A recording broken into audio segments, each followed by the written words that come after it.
घटना, विषय, मुद्दा या परिवर्तन समाज को कचोटता है, उद्वेलित करता है, तब शुरू होती है एक बहस। पक्ष विपक्ष में चलते हैं तर्क और जन्म लेते हैं विचार। चर्चा, बहस, तर्क वितर्क से लेकर विचार बनने तक का है सफरनामा न्यूज का कार्यक्रम नजरिया। समसामयिक विषयों पर तीखी बहस, नजरिया। स्थानीय मुद्दों पर समाज का उद्वेलन, नजरिया। यदि आप भी नजरिया कार्यक्रम में सहभागी होना चाहते हैं तो आप हमें एसएमएस कर सकते हैं। टाइप कीजिए अपना नाम, मोबाइल नंबर, कार्य विषय की जानकारी और एसएमएस करें 963900। मैं बाहर नहीं आ सकता। But why? 1000 साल से अंदर बाहर होते होते मेरे अंडरवेयर का इलास्टिक लूज हो गया। खरीदिए डिक्सी स्कॉट, इसके इलास्टिक में है स्पैंडेक्स जो टिके लंबे समय तक। Dixcy Scott, fully elastic, fully fantastic.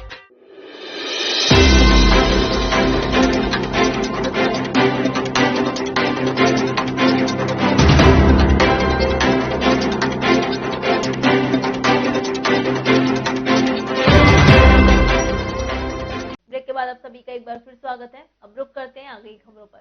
Shri Babulal महाविद्यालय गोवर्धन की राष्ट्रीय सेवा योजना की इकाई द्वारा बरसाना में 7 दिवसीय विशेष शिविर का शुभारंभ थाना प्रभारी निरीक्षक आजाद पाल सिंह व बरसाना चेयरमैन प्रतिनिधि भगवान सिंह ने संयुक्त रूप से हरी झंडी दिखाकर किया। जन जागरूकता रैली में महाविद्यालय के छात्र छात्राओं ने मास्क, सैनिटाइजर व कोविड के नियमों का पालन करते हुए लोगों को जागरूक किया। विद्यार्थियों ने हाथों में तख्तियां लेकर नारे लगाते हुए नगर पंचायत बरसाना सामुदायिक केंद्र से जन जागरूकता रैली की शुरुआत की। श्री बाबूलाल महाविद्यालय गोवर्धन की राष्ट्रीय सेवा योजना की इकाई द्वारा बरसाना में 7 दिवसीय विशेष शिविर का शुभारंभ थाना प्रभारी निरीक्षक आजाद पाल सिंह व बरसाना चेयरमैन प्रतिनिधि भगवान सिंह ने संयुक्त रूप से हरी झंडी दिखाकर किया। जन जागरूकता रैली में महाविद्यालय के छात्र छात्राओं ने मास्क, सैनिटाइजर व कोविड के नियमों का पालन करते हुए लोगों को जागरूक किया। विद्यार्थियों ने हाथों में तख्तियां लेकर नारे लगाते हुए नगर पंचायत बरसाना सामुदायिक केंद्र से जन जागरूकता रैली की शुरुआत की, जिसमें कस्बा बरसाना केबल स्टैंड, रंगीली गली, मेन बाजार, बाग मोहल्ला, पीली कोठी मार्ग, ब्रजेश्वरी मार्ग आदि जगहों पर बेटी बचाओ बेटी पढ़ाओ, एक पुत्र 10 वृक्ष समान, क्लीन बरसाना, ग्रीन बरसाना, हम सब ने ठाना है बरसाना स्वच्छ बनाना है, पढ़ी लिखी लड़की रोशनी घर की, बेटी नहीं बचाओगे तो बहू कहां से लाओगे आदि नारों से बरसाना धाम गूंज उठा। थाना प्रभारी निरीक्षक आजाद पाल सिंह ने विद्यार्थियों द्वारा कस्बा में निकाली गई जन जागरूकता रैली की प्रशंसा करते हुए कहा कि हर व्यक्ति को बेटी का सम्मान करना चाहिए।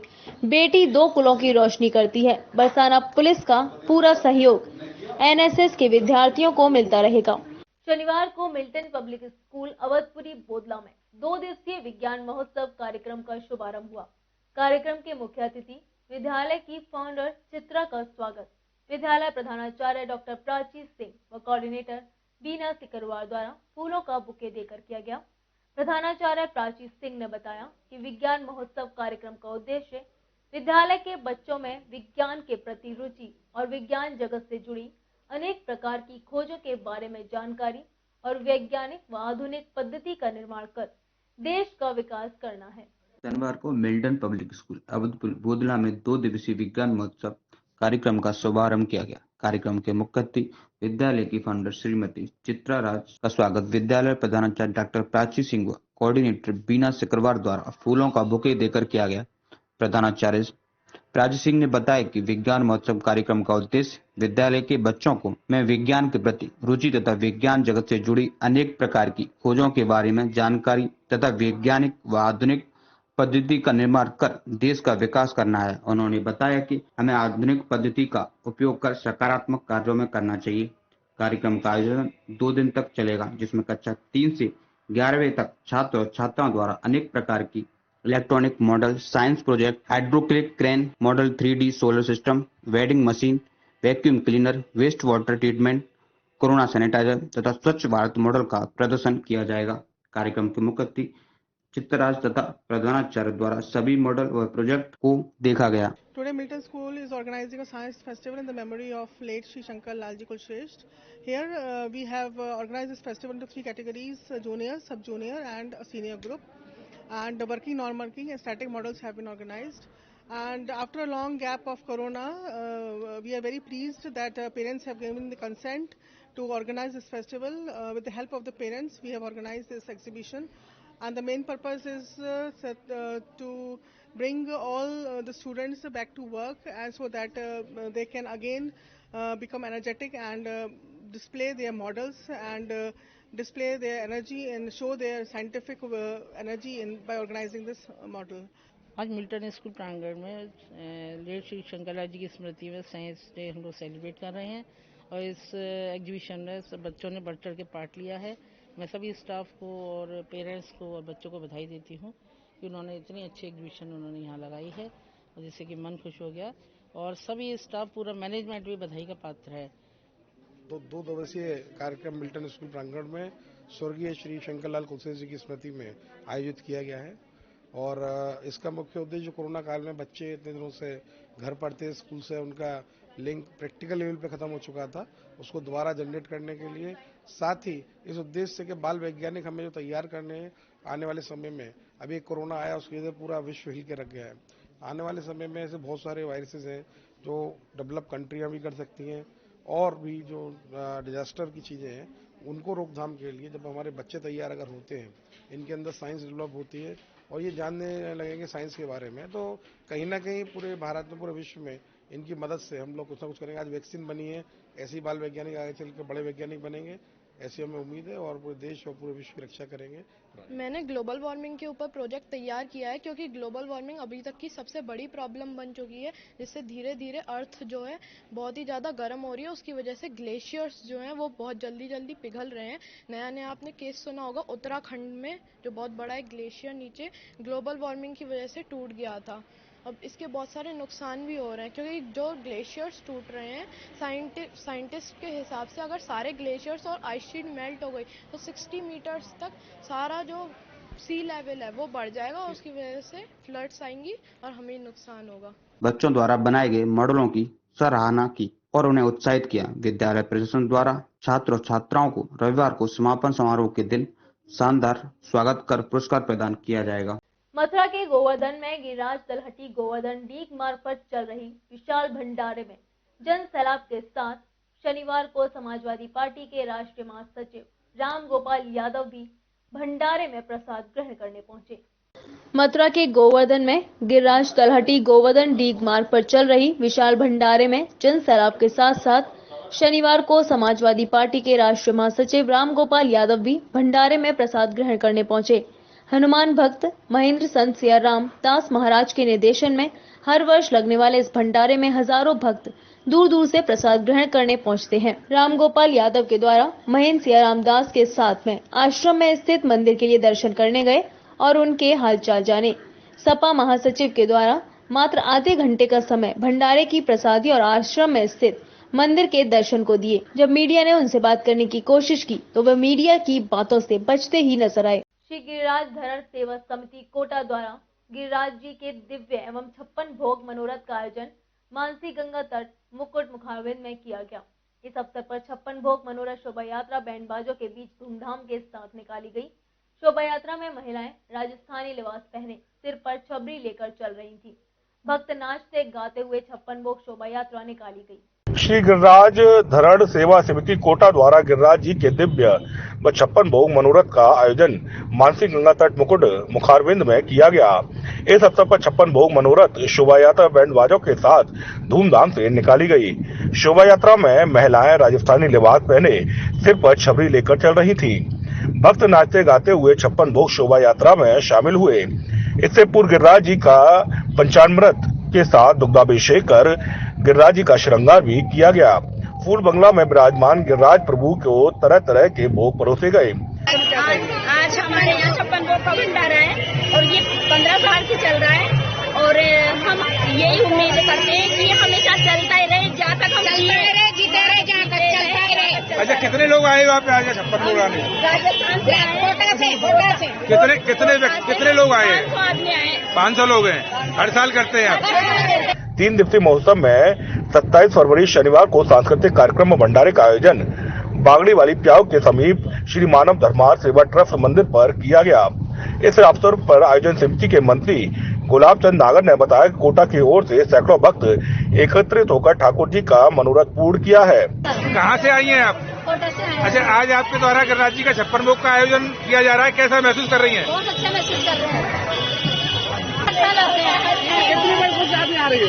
हम यहाँ से 15 साल से आ रहे हैं। आप क्या मनोकामना लेके आई हो गिरिराज जी महाराज में? बस उनकी शरण है। महोत्सव के पहले दिन भक्तों ने अखंड नाम संकीर्तन के बीच नाचते गाते हुए गिरिराज जी की परिक्रमा लगाई। भक्तों ने होली के गीतों पर एक दूसरे को रंग गुलाल लगाकर होली खेली। इस अवसर पर संरक्षण जगदीश कुमार सैनी, रामस्वरूप पारेता, शीतल लाल यादव, राज मालव, मोहनलाल कश्यप, तेजकरण गुप्ता, राजू ठेकेदार आदि शामिल रहे। फिरोजाबाद के थाना टूंडला पुलिस और एसओजी पुलिस ने कैलाश चंद नामक युवक को बदमाशों के चंगुल से आजाद करा दिया है। आपको बता दें, शुक्रवार की सुबह थाना टूंडला के हजरतपुर NH2 से कैलाश नामक युवक का बदमाशों ने अपहरण कर 10 लाख की फिरौती मांगी थी। पुलिस गिरोह के बाकी सदस्यों की तलाश कर रही है। फिरोजाबाद के थाना टूंडला पुलिस को एसओजी पुलिस ने कैलाश चंद्र नामक युवक को बदमाशों के चंगुल से आजाद करा दिया है। आपको बताया, शुक्रवार की सुबह थाना टूंडला के हजरतपुर NH2 से कैलाश नामक युवक को बदमाशों ने अपहरण कर 10 लाख रुपए की फिरौती मांगी थी। घटना सूचना जैसे ही पुलिस को लगी और हरकत में पुलिस आ गई और फिरोजाबाद की पुलिस ने कार्रवाई करते हुए 10 घंटे के अंदर अपराध को आगरा जिले के थाना खंदौली के गांव से सकुशल बरामद कर लिया। पुलिस ने मुठभेड़ के दौरान 2 बदमाशों को भी मौके से गिरफ्तार किया है। ये पूरा मामला थाना टुंडला जनपद फिरोजाबाद का है। यहाँ कैलाश यादव उर्फ कैलाश चंद्र 32 वर्षीय युवक का बदमाशों ने अपहरण कर लिया था तथा 10 लाख रुपए की फिरौती मांगी थी। हमने 5 टीमें गठित की। 5 टीमों ने मिलकर रिकॉर्ड 8 घंटे में इस अपराध को जनपद आगरा के खंदौली इलाके के पुराने मकान से बरामद कर लिया है। साथ ही साथ 2 मुख्य बदमाशों मुकेश बघेल और ब्रज किशोर बघेल को भी गिरफ्तार कर लिया है और फिरौती मांगने में प्रयुक्त मोबाइल को भी बरामद कर लिया है। इस प्रकार से अपराध की सकुशल बरामदगी महज 8 घंटे में हमारी पुलिस ने किया है। हमने पुलिस को 25,000 रुपए का इनाम दिया है। अपहरण की बरामदगी के लिए फिरोजाबाद एसएसपी अजय कुमार पांडे ने कुल 5 टीमों का गठन किया था, जिसमें पुलिस को कैलाश नामक अपहरण को बरामद करने में कामयाबी मिली है। अब पुलिस गिरोह के बाकी सदस्यों की तलाश कर रही है। पकड़े गए अपहरणकर्ताओं के नाम मुकेश कुमार बघेल, ब्रज किशोर बघेल और निवासी थाना खंदौली क्षेत्र के गांव नगला नैनसुख के निवासी हैं। फिरोजाबाद के थाना क्षेत्र मक्खनपुर के अंतर्गत ओके ग्लास फैक्ट्री के समीप रेलवे किनारे एक करीब 25 वर्षीय अज्ञात युवती का शव मिलने से सनसनी फैल गई। मौके पर पहुंची टीम को घटनास्थल पर वहां ऐसी कोई चीज नहीं मिली जिससे मृतक युवती की पहचान हो सके। सूचना पर पहुंचे पुलिस अधिकारियों ने शव को पोस्टमार्टम के लिए फिरोजाबाद भेज दिया। फिरोजाबाद के मक्खनपुर थाना क्षेत्र के अंतर्गत ओके ग्लास फैक्ट्री के समीप रेलवे किनारे एक करीब 25 वर्षीय अज्ञात युवती का शव मिलने से सनसनी फैल गई।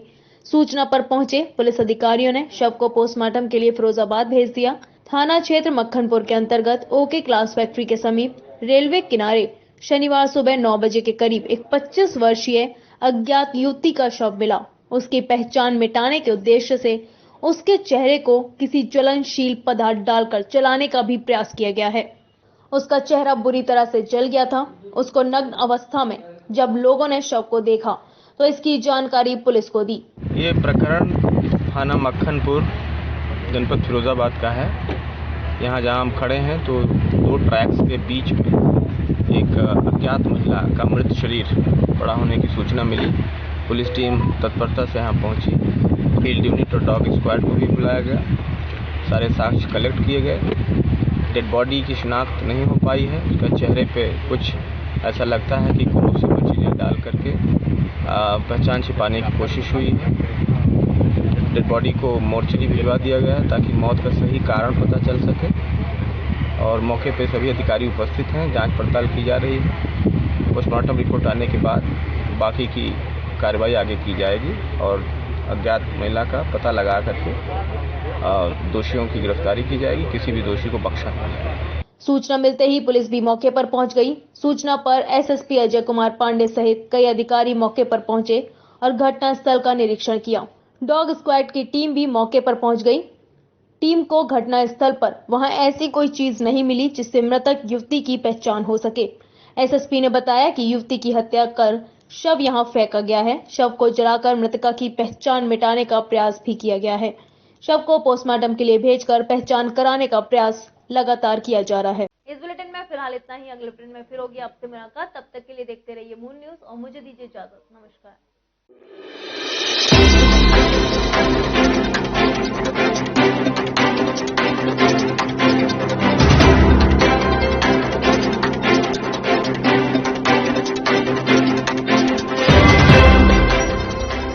खरीदिए डिक्सी स्कॉट, इसके इलास्टिक में है स्पैंडेक्स जो टिके लंबे समय तक। Dixcy Scott fully elastic, fully fantastic.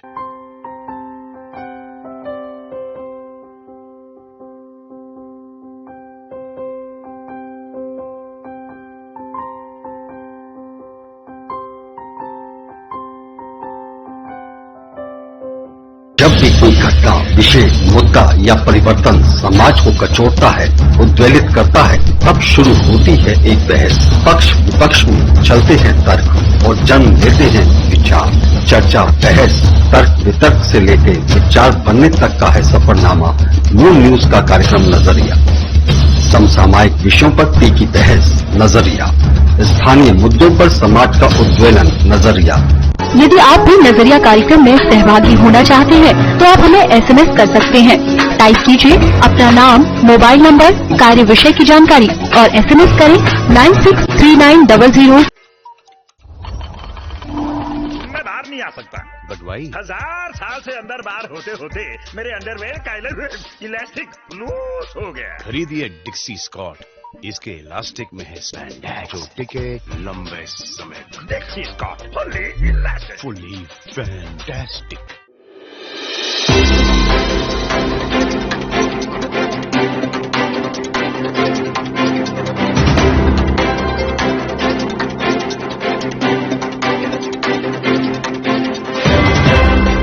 नमस्कार, आप देख रहे हैं मून प्राइम टाइम और मैं हूं आपके साथ आकांक्षा अग्रवाल। तो आइए अब रुक करते हैं शहर की कुछ खास खबरों की ओर। जिला बैडमिंटन संघ आगरा द्वारा आयोजित अशरफी लाल अरुण कुमार जैन 58वीं जिला बैडमिंटन चैंपियनशिप का शानदार आगाज हुआ। पहले ही दिन अंडर 11, अंडर 13, अंडर 15 और अंडर 17 के बालक और बालिका वर्ग के संघर्षपूर्ण मुकाबले खेले गए। एकलव्य स्पोर्ट्स स्टेडियम में आयोजित इस प्रतियोगिता का विधिवत उद्घाटन सांसद राजकुमार चाहर और विशिष्ट अतिथि क्षेत्रीय क्रीड़ा अधिकारी सुनील कुमार जोशी ने स्वर्गीय अशरफी लाल और स्वर्गीय अरुण कुमार के चित्र पर पुष्प अर्पित कर एवं उनके समक्ष दीप प्रज्वलित कर प्रतियोगिता का उद्घाटन किया। जिला बैडमिंटन संघ आगरा द्वारा आयोजित अशरफी लाल अरुण कुमार जैन 58वीं जिला बैडमिंटन चैंपियनशिप का शानदार आगाज हुआ। पहले ही दिन under 11, under 13, under 13, under 15, under 17 के बालक और बालिका वर्ग के संघर्षपूर्ण मुकाबले हुए। एकलव्य स्पोर्ट्स स्टेडियम में आयोजित इस प्रतियोगिता का विधिवत उद्घाटन सांसद राजकुमार चाहर और विशिष्ट अतिथि क्षेत्रीय क्रीड़ा अधिकारी सुनील कुमार जोशी ने स्वर्गीय अशरफी लाल और स्वर्गीय अरुण कुमार के चित्र पर पुष्प अर्पित कर और उनके समक्ष दीप प्रज्वलित कर प्रतियोगिता का उद्घाटन किया। उद्घाटन समारोह का संचालन बैडमिंटन संघ के सचिव राहुल पालीवाल ने किया। इस अवसर पर मुख्य अतिथि राजकुमार चाहर ने सभी खिलाड़ियों एवं निर्णायकों से परिचय प्राप्त किया। अपने उद्बोधन में उन्होंने आश्वस्त किया उनके खेल में आ रही किसी भी बाधा को दूर करने के लिए हमेशा तैयार रहेंगे। उन्होंने कहा कि बैडमिंटन संघ आगरा खेल को बढ़ाने के लिए बहुत ही सराहनीय कार्य कर रहे हैं। बच्चों की उपस्थिति और खेल का स्तर देखकर उन्होंने विश्वास व्यक्त किया कि वे दिन दूर नहीं जब आगरा से प्रदेश एवं राष्ट्रीय चैंपियन निकलेंगे। देखिए, बैडमिंटन के क्षेत्र में आगरा का जो जिला बैडमिंटन एसोसिएशन है वो एक अच्छा काम कर रहा है। अशरफी लाल जी जैन और उनके ऊपर जो जिस प्रकार से लगातार यहाँ आयोजन हो रहे हैं उनकी स्मृति में, ये निश्चित रूप से इसकी जितनी भी प्रशंसा की जाए